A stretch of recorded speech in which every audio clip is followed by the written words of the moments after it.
오늘 시간에도 하나님이 말씀을 통해서 우리의 믿음을 더 견고하게 세워주시기를 축복합니다. 여러분들 예수님의 모습을 한번 그려보십시오. 그러면 어떤 모습을 그리게 될까요? 여러분들 아마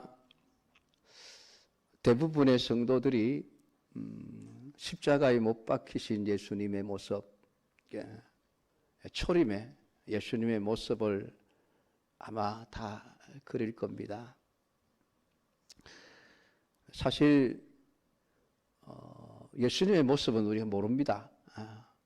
시중에 돌아다니고 있는 예수님의 사진들, 그림들, 그게 진짜 예수님의 모습인지 확인이 되지는 않습니다. 그냥 우리가 예수님의 모습이 이렇다 생각을 하고 그냥 받아들이기 때문이죠. 요즘은 저 아프리카에 가면 예수님 흑인으로 기록이 그려져 있습니다. 요즘 뭡니까? 백설공주인가? 이제 영화가 흑인이 주인공으로 삼았다 해가지고 시끄럽죠. 참 재밌는 그런 현상들인데요. 재림하실 예수님의 모습 여러분 혹시 어떻게 생겼을까요? 모르죠. 우리는 세상에 오셔서 사람으로 사역을 하셨던 예수님의 초림의 예수님의 모습도 우리는 잘 모릅니다. 하나님이 일부러 안 남겨놓으신 거죠. 이미 구약시대부터 하나님의 형상을 어떤 이 땅에 있는 그의 모습으로 만들거나 조라거나 하지 말아라. 하나님이 그렇게 말씀을 하셨습니다. 왜 그렇게 하셨냐 하면은 아마도 지금 우리가 천주교 교인들이 하는 것을 보면은 알 수 있을 거예요. 예수님의 상을 하나 만들어 놓으면 그 상 자체가 마치 하나님처럼 아마 섬김을 받을 거예요. 그러니까 참 우리가 성경을 보면 하나님이 정말 우리 이 신앙생활에 중요하게 여겨질 수 있는 모든 것들을 다 없애버리셔요. 성전도 다 없애버리셨죠.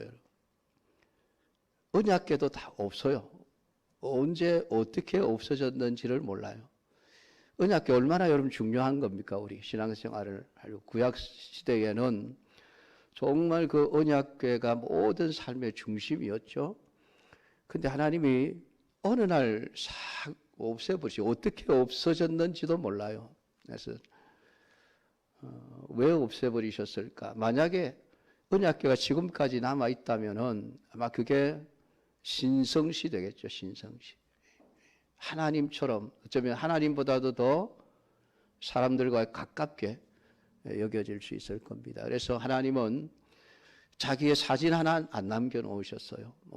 마음만 먹었으면 예수님 얼굴 다 보고 초상화 그리라 해가지고 다 뿌려놓으면 얼마나 좋았을까요?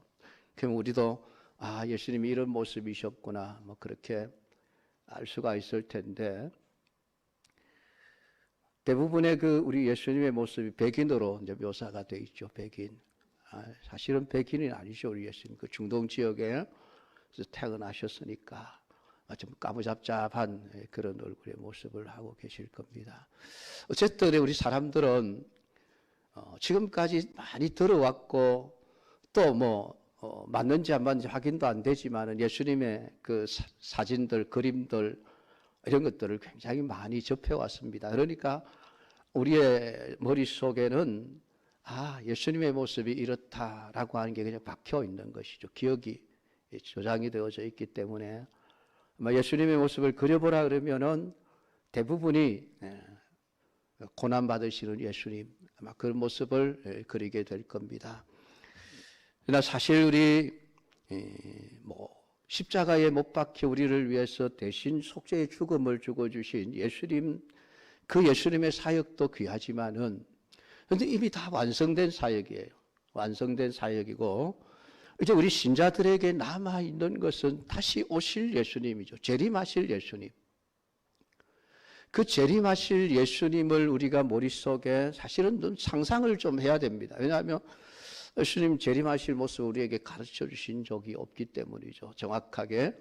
그래서 늘 상상할 수밖에 없는데, 그래도 우리의 마음속에 이제는 마음 한켠에 십자가에 죽으신 고난당하신 예수님의 모습도 간직을 해야 되지만은, 이제는 우리 마음속에 더 큰 부분을 차지하는 그 예수님의 모습은 고난당하신 모습이 아니라 재림하실 예수님, 그 부분이 우리 점점 커져야 되죠. 우리가 사모하는 만큼, 우리가 기다리는 만큼 우리 마음속에 재림하실 예수님의 모습이 어떨까 늘 상상하면서 점점 이렇게 우리의 마음이 커져갈 수 있는 그런 이제 신앙생활이 되어져야 하지 않을까. 우리가 늘 과거에만 매여서 그냥 십자가의 고난만 생각하고 이제 살 것이 아니라, 예수님이 다시 오실 것인데 재림하실 예수님을 내가 맞이할 준비를 해야 되지 않을까. 결혼을 앞둔 신부가 결혼식 준비를 다 하잖아요. 그건 일상적인 삶은 아니죠, 여러분. 다르죠. 집도 봐야 되고, 가전제품도 보러 다녀야 되고, 또 입을 옷도 다 장만을 해야 되고, 살림살이를 장만하기 위해서 결혼식 날짜가 다가오면 다가올수록 더 그날만 생각을 하죠. 그날을 생각하고 그날에 정말 내가 최고의 아름다운 신부의 모습으로 그날 예식장에 서야 되는데, 이런 생각만 하게 되어지죠. 물론 뭐 걱정도 되고 염려되는 일들도 있고 뭐 그렇겠지만, 실제로는 그러니까 우리가 예수님이 다시 재림하신다는 것은 우리가 주님의 신부가 되어서 주님과 결혼식을 하는 것과 마찬가지라는 것이죠. 그러면은 이제부터 우리는 다시 오실 예수님을 생각하면서, 예수님 다시 오실 때 내가 어떤 모습으로 예수님을 맞이해야 될 것인가, 여러분, 그 부분이 이제 자꾸 커져야 되잖아요. 근데 맨날 과거에 십자가에 죽으셨던 예수님만 생각하고 눈물 콧물 줄줄 짜고 있으면 어떻게 되겠습니까? 속죄의 은혜에 감사는 감사고, 이제는 우리가 정말 다시 오실 예수님을 사모하고 사모하는 마음들이 정말 커져가고 그분을 만날 준비하는 삶이 되어져야 합니다. 지금 요한계시록을 하나님이 요한에게 쓰게 하셨습니다. 그것은 예수님의 재림을 기다리고 있는 성도들에게 그들이 어떤 준비를 해야 될 것인가, 그렇게 지금 가르쳐 주시면서 다시 오실 예수님의 모습에 대해서 묘사를 해놓고 있는 것을 보게 되어집니다. 계시록은 성도들에게 주신 하나님의 말씀이죠.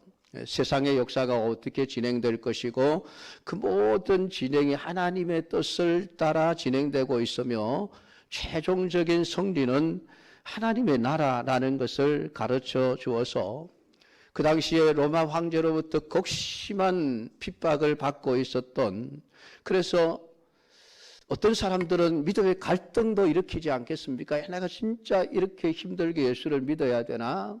내가 죽어가면서 순교하면서도 내가 예수님을 끝까지 믿어야 되는가?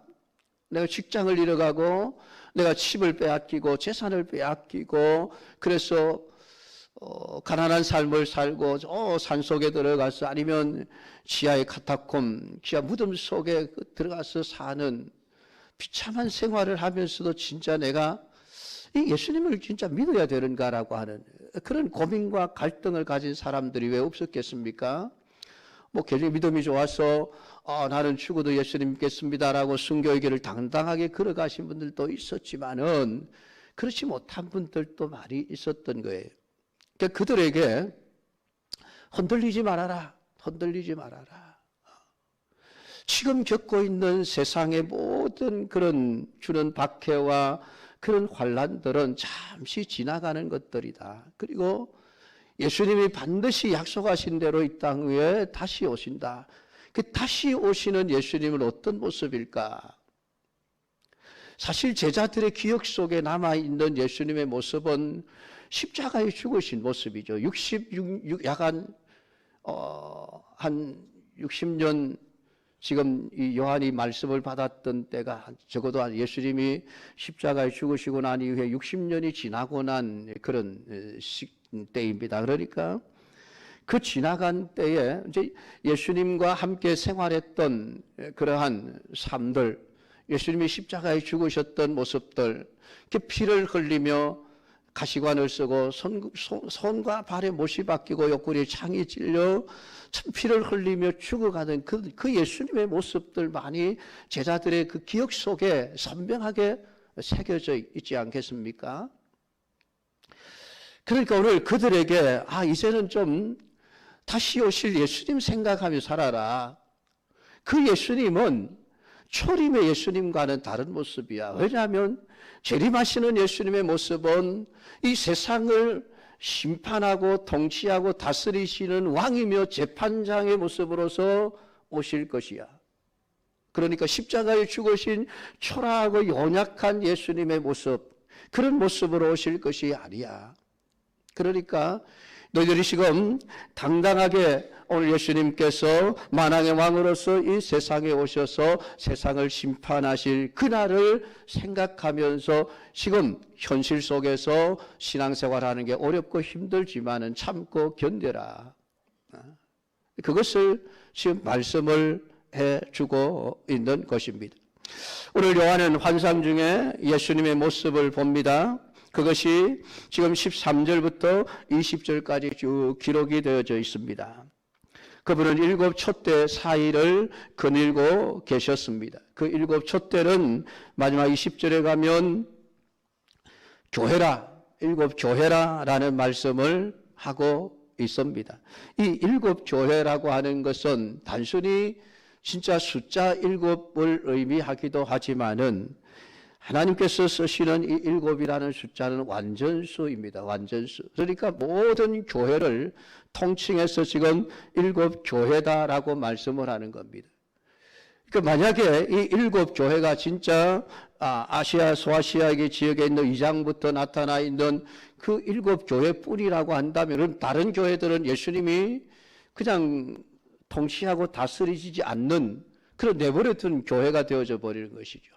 그래서 7 교회라고 하는 것은 모든 교회를 의미하는 그런 용어입니다. 그러니까 오늘 예수님께서 이 7 교회, 7 촛대 사이를 거닐고 계신다는 것은 그분이 교회를 살피실 뿐 아니라 그분이 교회를 보호하기 위해서 그 교회가 필요한 것이 무엇이고 하나님의 도움이 있어야 할 일이 무엇이고 그것을 하나하나 살피기 위해서 교회 사이를 하나님이 거닐고 계시는 것이죠. 그냥 단순히 산책하러 나오신 것이 아니라는 겁니다. 시찰을 나오신 것이죠. 오늘 이 교회가 잘하고 있는 게 뭐고 이 교회가 잘못하고 있는 게 뭐고 이 교회에 더 있어야 할 것이 무엇이고 이 교회에 없어져야 할 것이 무엇인가 고쳐야 할 것이 무엇이고 이런 것들을 하나하나 살펴서 지금 이 2장부터 3장까지 이 아시아에 있는 7 교회들을 향하여 하나님이 계속 말씀을 하십니다. 그 말씀은 교회에 대한 평가죠. 이 교회는 이렇고 이 교회는 이렇고 그러니까 그 7 교회의 모습 속에 우리 모든 이 땅에 존재하는 교회들은 반드시 하나 아니면 2개, 단수든 복수든 어쨌든 이 교회에 묘사된 모습들을 다 가지고 지금 교회가 세상에 존재하고 있는 거예요. 그래서 말씀들을 통해서 우리 교회가 잘못된 것 무엇이고 우리가 교회가 잘하고 있는 것은 무엇이고 우리 교회가 고쳐야 할 것은 무엇인가 이런 것들을 요한계시록을 통해서 고쳐가야 하는데 그것은 예수님이 요한이 이 말씀을 받았던 그 당시의 초대교회들 역시 마찬가지입니다. 교회라고 여러분 초대교회라고 완전한 교회는 아니었거든요. 초대교회 역시 많은 문제점들이 있었던 교회입니다. 이 사람들이 모여서 살아가는 교회였고 그때에도 여러분 알곡만 모인 것이 아니라 초대교회 안에도 여전히 가라지 신자들이 다 교회 안에 들어와 있었죠. 오죽했으면 예수님이 12제자 가운데 여러분 가룟유다 같은 존재도 이렇게 들어와서 사역을 하고 있어요. 제자라는 이름으로 사역을 하고 있었으니까 여러분 교회는 더 말할 것이 없죠. 그러니까 초대교회가 완전한 교회다라고 생각을 하지 마십시오. 초대교회도 많은 문제점들이 그것이 에베소, 서머나, 버가모, 두아디라, 사대, 빌라델비아, 라오디게아 7 교회에 대한 하나님의 말씀 속에 그대로 다 드러나 있는 것이죠. 이단 사상도 들어와 있고 막 그렇죠. 그러니까 예수님은 7 교회 사이를 지금도 늘 거닐고 계시는 분이시죠. 우리가 알지 못하지만은 이곳에서 지금 주님이 함께 하시면서 우리 교회를 살펴보고 계신다라고 하는 것이죠. 그러니까 주님은 겉으로 드러난 교회의 모습뿐만이 아니라 사람들이 몰랐던 내면의 깊은 모습들까지 하나하나 지금 예수님이 다 드러내면서 7 교회에 말씀을 하시죠. 그것은 주님이 교회의 머리로서 교회를 늘 살펴보고 계신다라고 하는 것이 오늘 그 7 촛대 사이를 거닐고 계시는 예수님의 모습으로 이렇게 나타나 있습니다. 오늘 그분에 대한 묘사는 발에 끌리는 옷을 입고 가슴에 금띠를 띠고 라고 표현이 되어져 있습니다. 14절에 가면 그의 머리와 털의 희길은 흰 양털 같고 눈 같으며 그의 눈은 불꽃 같고 발은 불무불에 단련한 빛난 주석 같고 음성은 많은 물소리 같고 오른손에 7 별이 있고 그 입에서 좌우에 날선 겁이 나오고 얼굴은 해가 힘있게 비치는 것 같더라. 예수님의 이 모습은 초라한 십자가에 못 박혀 피 흘리고 죽어 계신 그런 예수님의 모습이 아니죠. 오늘 이 모습은 지금도 성천하셔서 하나님 보좌 우편에 앉아 계시면서 온 세상을 통치하고 다스리시는 모든 이름 위에 뛰어난 이름을 가지신 왕으로서의 만왕의 왕으로서의 예수 그리스도의 모습입니다. 오늘 이 모습은 장차 우리 예수님께서 세상을 심판하러 오실 재판장의 모습이기도 합니다. 그러니까 법원에 들어가면 재판정이 열리면은 그 재판장이 법복을 입고 다 그 자리에 재판장의 자리에 앉아 있죠. 그런 모습을 우리가 상상을 해보면 됩니다. 물론 오늘 이 성경에 표현되어져 있는 예수님의 모습을 가지고 정확하게 우리가 어떤 모습인지를 표현해낸다는 것은 어려운 일이 대충 이럴 것이다라고 상상할 수밖에 없지만은 그럼에도 불구하고 오늘 우리의 생각 속에 피 흘리며 십자가에 죽으신 예수님보다 이제는 장차 이 세상을 심판하러 오실 재림의 예수님을 생각하면서 그분을 내가 어떻게 맞이해야 될 것인가. 그것이 소아시아 7 교회를 향한 예수님의 말씀 속에 다 기록이 되어져 있습니다. 고쳐라. 이건 나빠. 이건 잘했어. 잘한 것은 더 잘하고 잘못된 것은 고쳐야 되고 버릴 것은 버려야 되고 이게 여러분 예수님을 맞이할 준비죠. 그러니까 그렇게 우리가 남은 생을 살아가야 하는 거예요. 십자가에서 나를 구원해 줄 구원의 은혜에 감사하면서 이제는 내가 예수님을 다시 맞이할 때에 예수님의 신부된 자로서 어떻게 주님을 기쁘시게 해드릴 수 있는 완벽한 준비를 해서 주님을 맞이할 것인가. 여기에 우리의 관심이 집중되어져야 한다는 것입니다. 요한이 먼저 본 것은 인자 같은 이라고 표현을 하고 있습니다만 이 인자 같은 모습은 사실 초림의 예수님의 모습이죠. 사람이 되어서 세상에 오셔서 고난당하신 모습입니다. 요한은 그때의 모습을 똑똑하게 기억하고 있죠. 3년 동안 같이 생활했을 뿐만 아니라 예수님이 십자가에 못 박혀 죽을 때에 십자가에 다른 제자들은 다 도망갔지만은 요한만은 여자들과 함께 그 십자가 아래에서 예수님의 최후를 지켜보았던 그런 제자였습니다. 그러니까 그 요한의 마음속에 약 60년 세월이 흘러오지만은 그 요한의 마음속에 기록된 예수님의 모습은 인자 같은 모습이죠. 초림의 예수님, 고난당하신 예수님. 근데 오늘 이제 예수님은 그런 예수님이 아니라 정말 왕으로서의 그런 예수님, 재판장으로서의 예수님의 모습을 요한에게 보여주고 있습니다. 너 내가 십자가에 못 박혀 죽고 사람들에게 마치 패배하고 실패한 자처럼 보였던 그런 모습만을 기억하지 말아라. 이제는 내가 승리자요, 내가 영광스러운 왕의 모습을 내가 하고 있으니 이제는 이 모습을 기억하고 기억할 뿐만이 아니라 모든 교회들에게 이 예수님의 모습을 가르쳐 주어라 라고 말씀을 하고 있는 것입니다.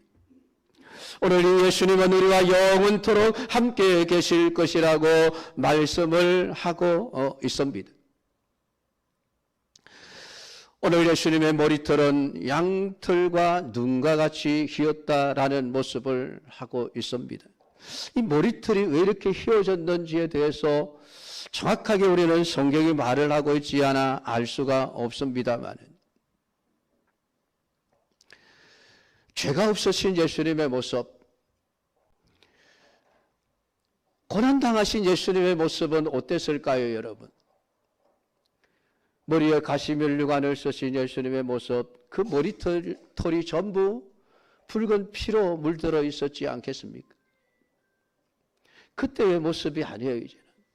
너무나도 희고 깨끗한 양털과 눈과 같은 모습을 하고 있으니 그것이 진짜 하나님의 모습이요, 진짜 예수님의 모습이라는 것입니다.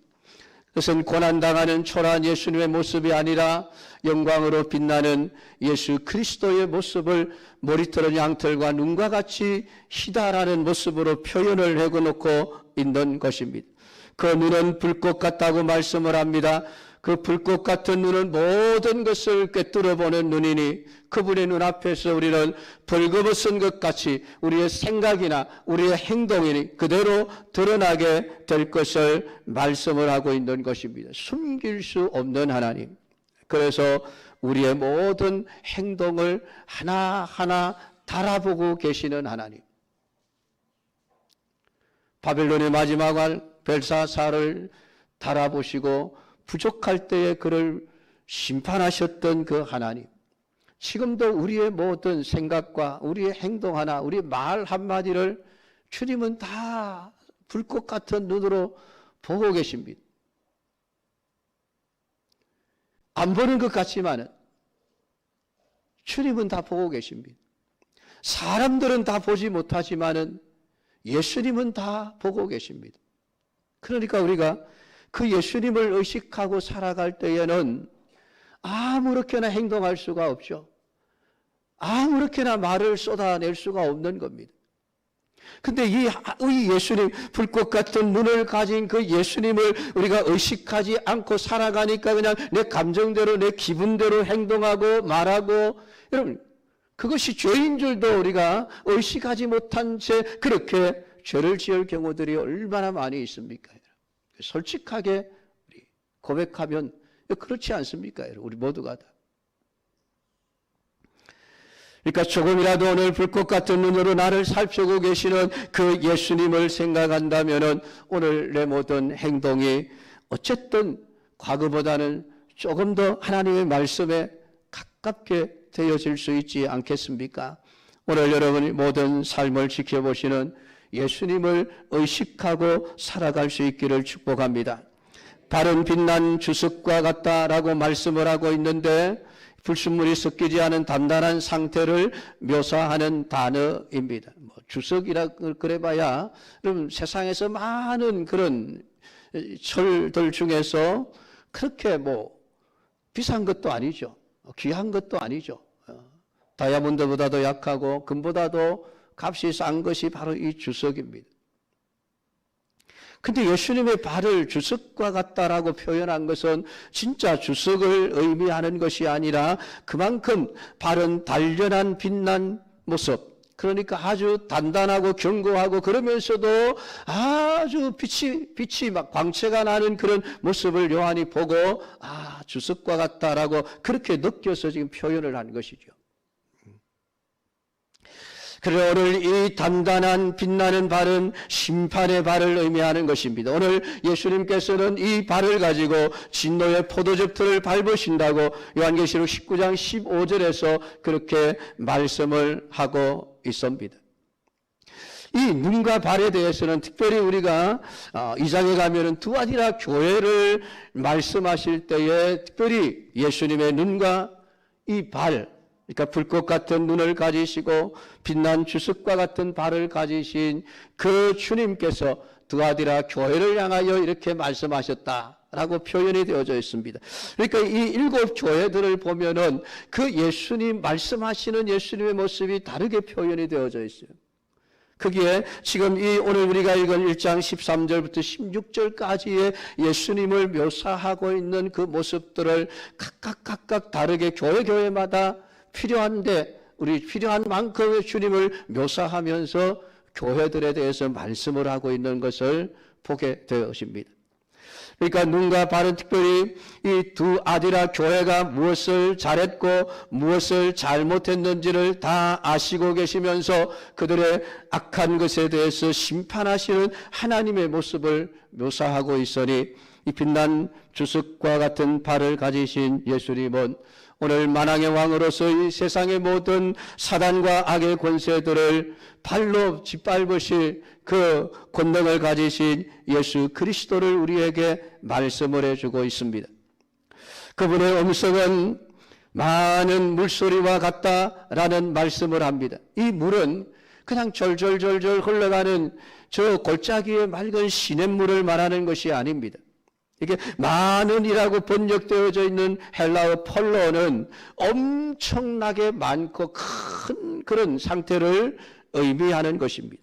그러니까 그의 음성은 엄청난 마치 여러분 그 해일이 일어나는 것처럼 주님의 말씀이 선포되어질 때에 그 말씀은 오늘 세상을 심판하는 말씀으로 오늘 존재하게 되어질 것입니다. 그래서 16절에 가면 그의 입에서 좌우에 날선 검이 나온다라고 그렇게 표현을 해놓고 있기도 하는 것입니다. 또한 오른손에는 7 별을 가지고 계시니 이 7 별은 7 교회의 사자들이라고 20절에서 말씀을 합니다.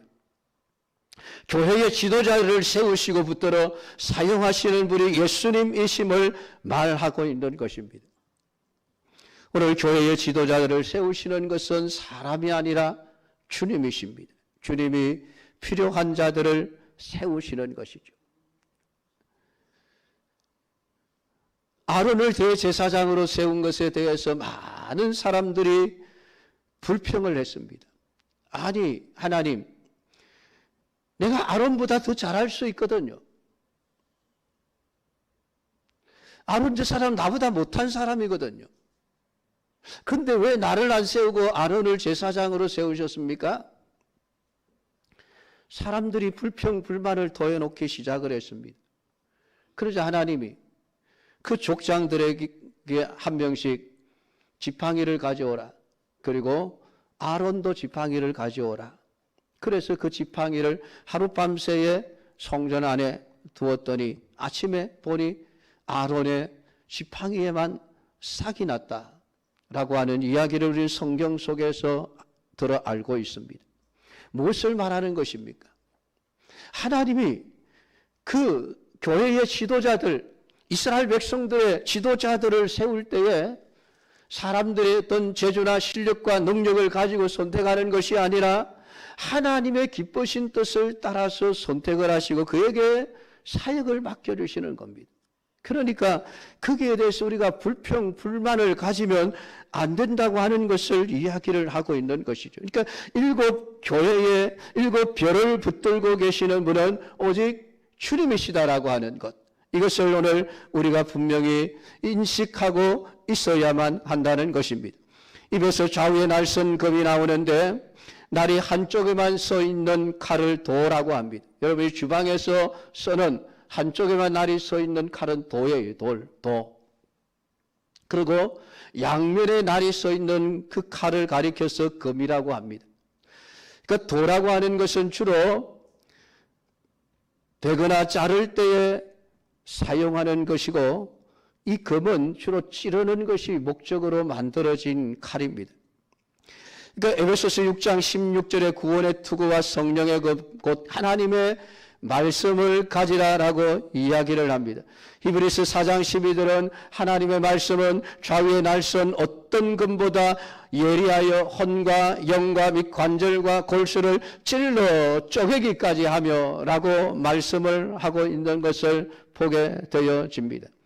오늘 예수님의 입에서 나오는 좌우의 날선 검은 그분의 말씀인데, 그분의 말씀은 살아 우리의 심정 속에 들어와 우리의 심정을 찌르는 거예요. 찔러서 그냥 쪼개어버립니다. 이게 무슨 모습입니까? 구약시대의 제사장들이 제물을 가지고 온 그 제물들을 받아서 그 제물을 찔러서 각을 뜨는 모습이죠. 각을 뜨는 모습. 제물을 해체하는 모습입니다.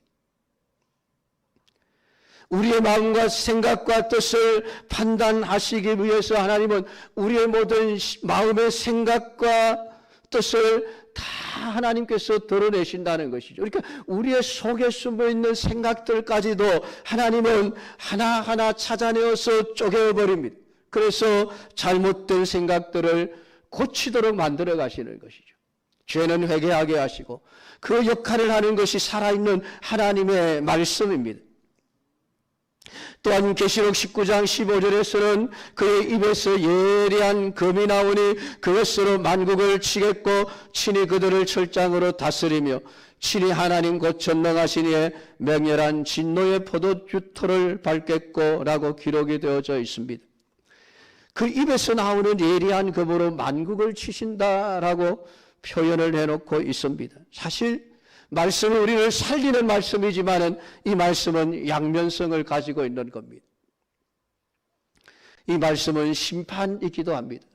구원과 심판, 양 속성을 다 가지고 있는 것이 하나님의 말씀이니 말씀을 듣고도 믿지 않는 사람들은 이미 심판을 받은 것이니라.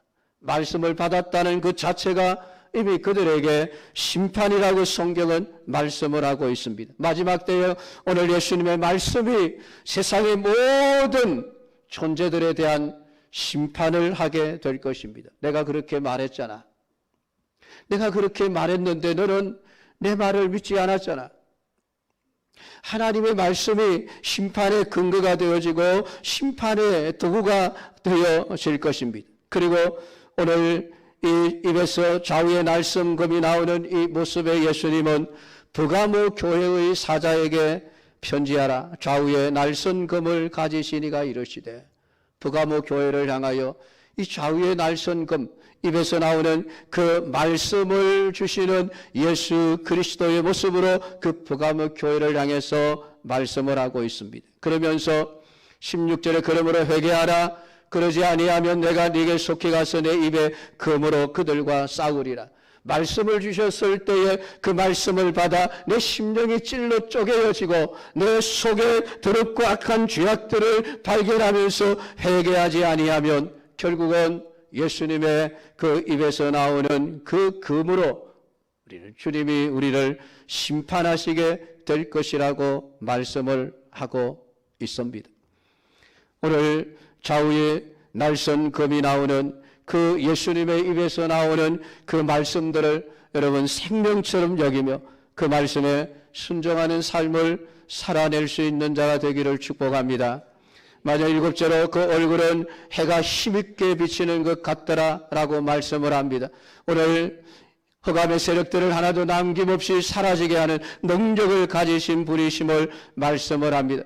우리 요한복음 1장 9절에서 요한은 예수 그리스도를 참 빛이라 표현을 했습니다. 세상에 와서 각 사람에게 비추는 빛이라고 하셨습니다. 어두운 세상을 밝히시는 분이심을 오늘 예수님의 그 밝은 빛 앞에 악이라고 하는 것은, 어둠이라고 하는 것은 조금도 존재할 수 없게 될 것임을 우리에게 말씀을 해주고 있는 것입니다. 이것이 심판주로서 다시 오실 예수 그리스도의 모습입니다. 오늘 이 모습을 우리는 마음속에 그리면서 신앙생활해야만 할 것입니다.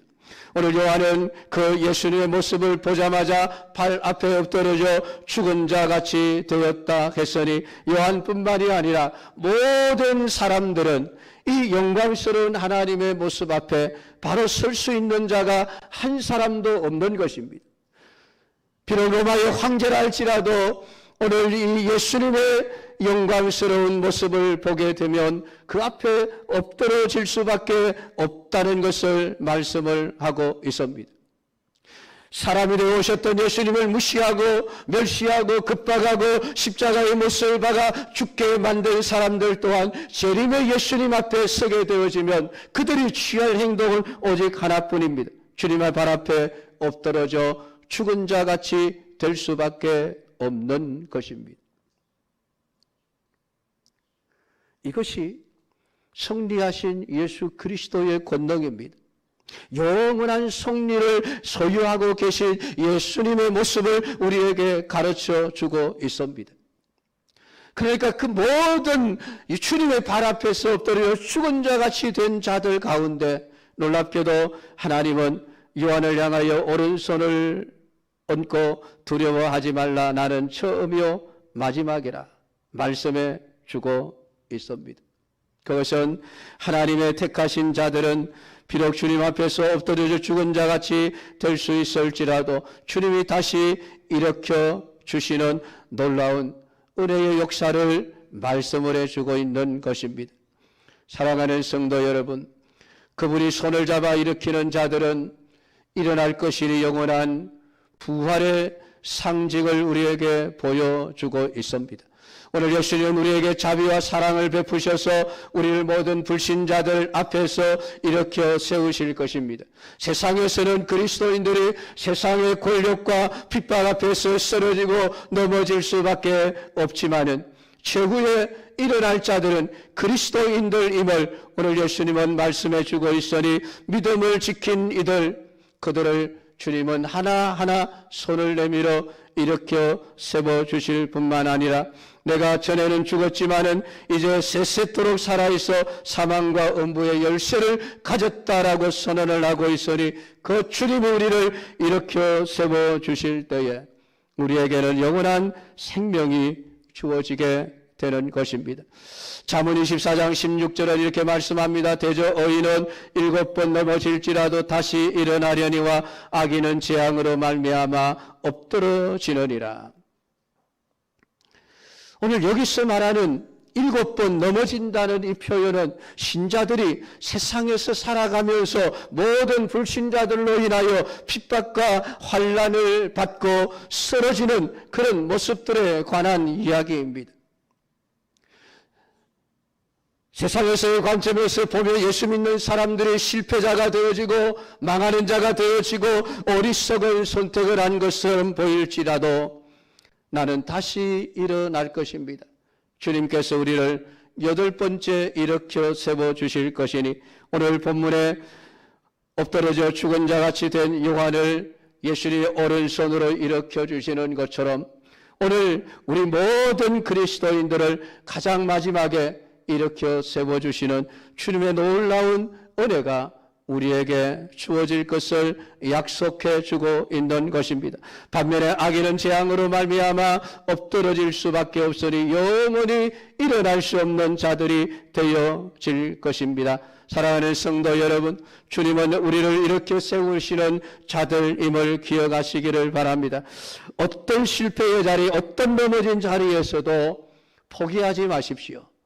오늘 주님은 우리를 다시 일으켜 세워 모든 불신자들 앞에 당당하게 서게 하실 것이니 오늘도 살아계신 하나님, 살아계신 예수님, 영원히 살아계신 그 예수님을 우리가 믿고 오늘 그분이 우리에게 주시는 그 영생의 복, 부활의 그 생명을 우리가 기대하면서 오늘도 우리에게 주어진 이 믿음의 삶을 온전히 살아갈 수 있는 성도들이 다 될 수 있기를 주님의 이름으로 축복합니다. 기도하겠습니다. 하나님 아버지, 오늘 올 시간에도 우리에게 말씀을 주신 것 감사함을 드립니다. 요한계시록에 나타난 재림의 주님을 이제 우리가 마음속에 그리면서 그저 고난에 주님을 생각하고 늘 의기소침해 있고 낙심하고 실망하며 살아가는 것이 아니라 이제는 세상을 심판하실 만왕의 왕으로 오실 영광스러운 예수님의 모습을 생각하면서 그때에 우리를 일으켜 존귀한 자리에 올려주실 그 하나님의 영광스러운 사역을 우리가 기대하면서 오늘 하나님의 말씀을 붙들고 순종하며 믿음으로 살아갈 수 있는 성도들이 되게 하옵소서. 예수님의 이름으로 기도드리옵나이다. 아멘.